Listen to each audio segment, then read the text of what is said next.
Well, I feel the complete imposter here because I'm in no sense an academic or a sociologist, and the only sense in which I can compete at all is to wave my computer in the air, which is even better than his computer. So that's my only kudos of the day, and I don't feel remotely qualified to criticise Richard's work. But I do want to talk about the sense in which my thinking has been helped by Richard in thinking about journalism, where journalism is going, and the public realm of information. And I think Richard is, in the best sense of the word, journalistic in some of the ways that he writes and thinks and believes in communicating, including in The Guardian sometimes. And I've known Richard for about 10 years, and I've talked a lot with him about the way that I think that this public realm is developing in newspapers, and talked about The Guardian and how The Guardian should be developing, and I found that incredibly helpful. And some of the themes that Richard's interested in about technology and craft and the nature of authority and this public space keep returning to me as I think about where newspapers are going. Where are they going? Well, we're faced with this alarming prospect that for the first time since the Enlightenment, societies are going to live without verifiable sources of information. I don't think that's too alarmist to say that, because the signs are there everywhere in local newspapers. Richard will know this from the American press, and it's happening in national newspapers here. And it's pretty clear that short-term capitalism is simply not going to subsidize the kind of serious news that enables us to hold public authorities to account. So if you believe it's important to know what's happening in Parliament, in courts, in public authorities, in committees, in health authorities, there is this prospect that you won't have these systems of information that have existed since the 18th century to inform you. And there's no shortage of people anticipating really the bad effects of that, not least a rise in corruption. And it's very easy to be terribly gloomy about this.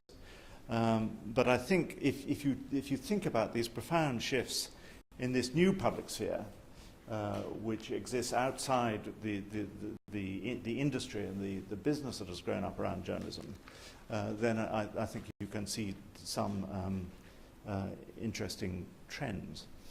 It's clear, by the way, that the subsidy model is the only thing that's going to get us through the next 10 years. So that this market model of information is not going to work in terms of serious information, and that absolutely relates to the BBC and what that stands for in the public realm. And one should just caution against doing anything to tamper with the BBC and models like that at the moment. And that the mantra that says you only by dismantling the BBC can you let the free market exist, and that the BBC is some sort of block on that developing, I think is very dangerous. So what is this future public space beginning to look like? I think the significant trends there are to acknowledge the forces that are shaping it, so that there are two great neutral forces, I think, which are having an effect. One is advertising, which is completely neutral about this public space. It's become a little bit of dogma, to say, a mantra to say that the New York Times Baghdad bureau is paid for by the Walmart advertising, and that was a kind of sort of cross-subsidy within newspapers that, again, since the 18th century has subsidized news. But advertising, of course, doesn't care about those values any more than the second great force, which is bearing down on us, technology. I think technology is a neutral force and completely out of our hands. It's completely out of our hands about who's going to develop the next form of this, what it's going to look like, what it can do. So that leads to great and profound changes, I think, to journalism itself. And here you hit another theme or two more themes of Richard's. One is about the craft of journalism, what kind of craft is it? Is it a craft? Because I think for a long time journalists thought of themselves as a profession. But I think we have to think of what this craft is that we bring to it, that we can do well, and think of that in a separate way from the notion of authority, which is another theme of Richard's that we've heard about today. And what does that authority mean? Is authority the same as expertise? And you'll hear journalists a lot saying, particularly in the discussion of how you pay for all this, that we're the people with authority. And I doubt that that's true. I doubt that journalists do have authority. I think if we have authority in print, it's derived from our editorial craft, that we have skills in editing and prioritizing. And that worked for a long time in financial terms because of the scarcity of what we did. We were the mediators. You weren't. We were the gatekeepers. It was all one way. You couldn't really answer back or contribute. And it was a very top-down model. So we were the gatekeepers in the sense that we were disseminating information from above. That's largely how newspapers worked. And if you get into an age in which people are very skeptical about those top-down models, then it's not surprising that newspapers are also in trouble. So that if you've got an anti-politics feeling in the country, you might well get an anti-mainstream media feeling. The rush to integrate the models of what we're doing, so the old models which were about authority and about the bundling together of disparate subject matters in ways in which we could impose our authority and our structures on the world. That rush to integrate that world with the new digital world embodied by devices like this has masked, I think, deeper thoughts which are now emerging about the way in which these two types of information are very, very different. And they're all pretty obvious to anybody under the age of 30. I mean, anybody who has seen or grown up with Web 2.0 and what that has done to peer-to-peer communication and seen that blossom. The idea that anybody can create content and publish, anybody can share that content and debate it with anybody else, how that's led to a complete fragmentation of the idea of one community reading one newspaper. Those communities completely unmediated by us in lots of respects. They don't need us to be able to do that.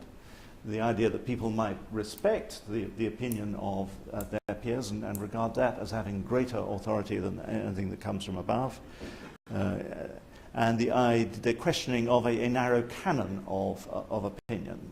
So it's the kind of sort of Tom Friedman, the New York Times foreign affairs correspondent, who's going to be the authority on all things foreign. The moment you stop and think about it, it's a preposterous idea.